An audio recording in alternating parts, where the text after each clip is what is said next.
Bismillahirrahmanirrahim. Assalamualaikum warahmatullahi wabarakatuh. Perkenalkan, nama saya Radipa Nurlaini Putri, NIM 12020800636, kelas 3A Prodi Pendidikan Kimia. Di sini saya akan mempresentasikan laporan kajian bab buku yang berjudul History of Alchemy. Langsung saja pada pembahasan.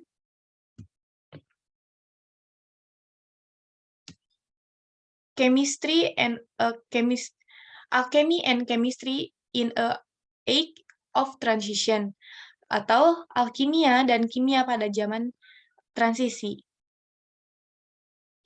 Di Eropa abad pertengahan, membawa banyak resiko berbahaya alkimia. Selama ini, hingga baik tokoh politik dan agama melarang praktiknya, dan penyair Italia Dan Alighieri dengan percaya dia menjebak para alkemis di neraka dalam Divine Comedy. Alkimia abad pertengahan akhir pun mengalami kegagalan yang berkelanjutan dalam mengubah timah menjadi emas. Salah satu usaha yang paling menonjol pada transisi alkimia yaitu observasinya terhadap 4 elemen, seperti yang dikemukakan oleh Aristoteles.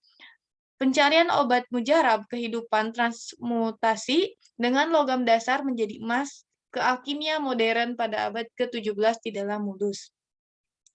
Adapun Robert Boyle pada tahun 1627 sampai 1691, Robert Boyle berasal dari keluarga kaya yang menjadi keturunan keluarga pemilik tanah Inggris di Irlandia yang telah menjajah di pulau itu selama pada abad ke-16.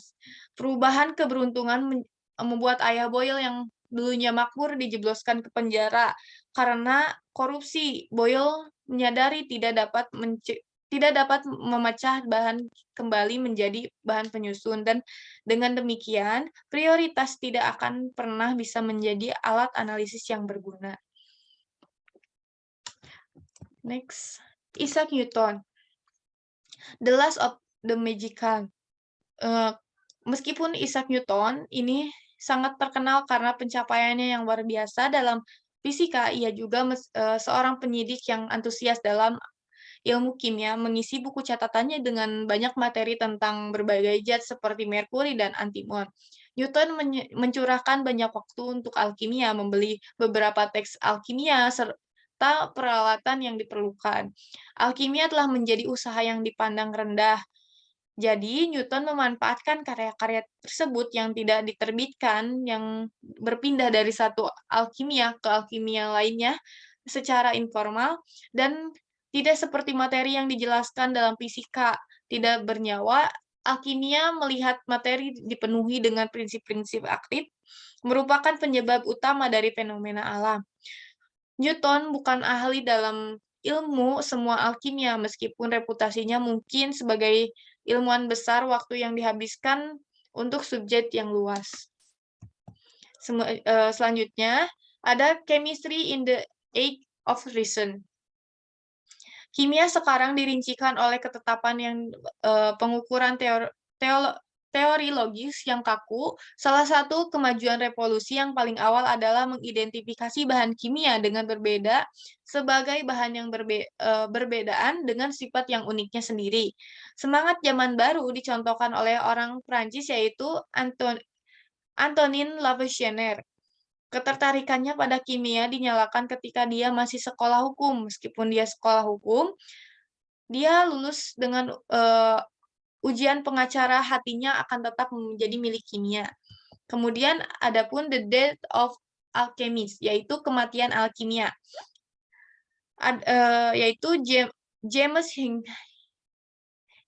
Higginbotham yang lahir di London menjadi orang yang terkenal dengan sejarah sebagai James Prince. James Price, perubahan nama yang didorong oleh wasiat kerabat, yaitu lulus dari Oxford dengan gelar MA dan kedokterannya pada usia muda. Price terlihat menjadi anggota Royal Society pada tahun 1781 pada usia 29 tahun. Alkimia dan ahli kimia yang berpemikiran cemerlang percaya bahwa dia dapat mengubah logam dasar menjadi logam mulia karena gembiranya dengan keberhasilan awalnya. Price melakukan serangan eksperimen publik pada Mei 1782.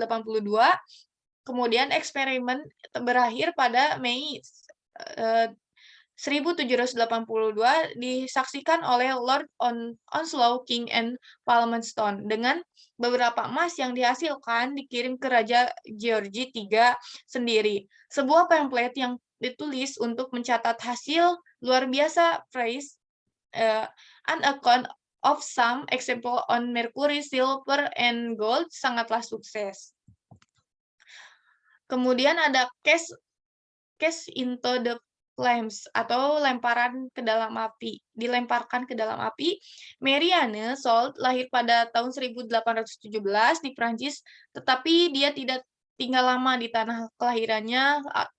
Tahun-tahun awal Mary dihabiskan di Gosport, meskipun paling sering diingat dengan nama pernikahannya.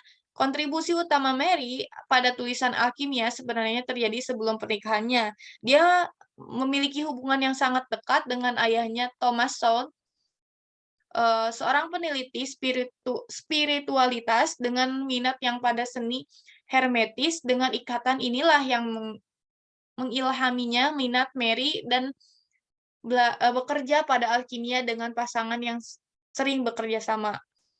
Menyebarkan teori bahwa tujuan alkimia adalah tujuan yang kesempurnaan spiritual, menyelesaikan pekerjaan di depan ayahnya. Mary diberi izin mencetaknya tanpa membaca terlebih dahulu. Tetapi sayangnya dicetak pada tahun 1850, karya tersebut secara tragis berumur pendek. Kemudian adapun Wage, mystic, magician, alchemist. Wage adalah salah satu tokoh yang paling menonjol dalam tradisi esoterik barat. Lahir di New York pada tahun 1857, kehidupan awal Wage penuh dengan gejolak. Pengaruh Wage tumbuh saat itu menjadi Freemason pada tahun 1901, kemudian bergabung dengan Socias Rosicruciana di Angelia.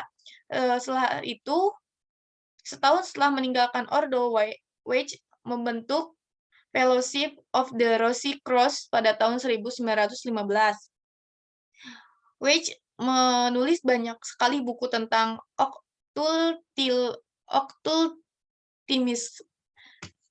okkultisme, melalui dari ramalan hingga sihir seremonial dan alkimia. Puncak ketenarannya datang dengan tindakan bersama penciptaan Rider-Waite Tarot. Dirilis pada tahun 1909 dan diilustrasikan dengan terkenal oleh Pamela Colman Smith. Kemudian yang terakhir ada Paul Kennelly. Paul Kennelly merupakan tokoh sejarah legendaris. Identitas asli Paul Kennelly diselimuti misteri. Kemungkinan dia adalah orang Prancis, dan beberapa orang mengklaim dia lahir pada paruh pertama pada abad ke-19, yaitu 1839. Karya-karyanya tidak diragukan kembali dapat terkait dengan seseorang ahli dalam kimia. Kanselit mengklaim bahwa tuannya menampakkan diri terakhir kali di Sheffield pada tahun 1953. Sekian dari presentasi yang telah saya paparkan. Mohon maaf masih banyak kekurangan. Wassalamualaikum warahmatullahi wabarakatuh.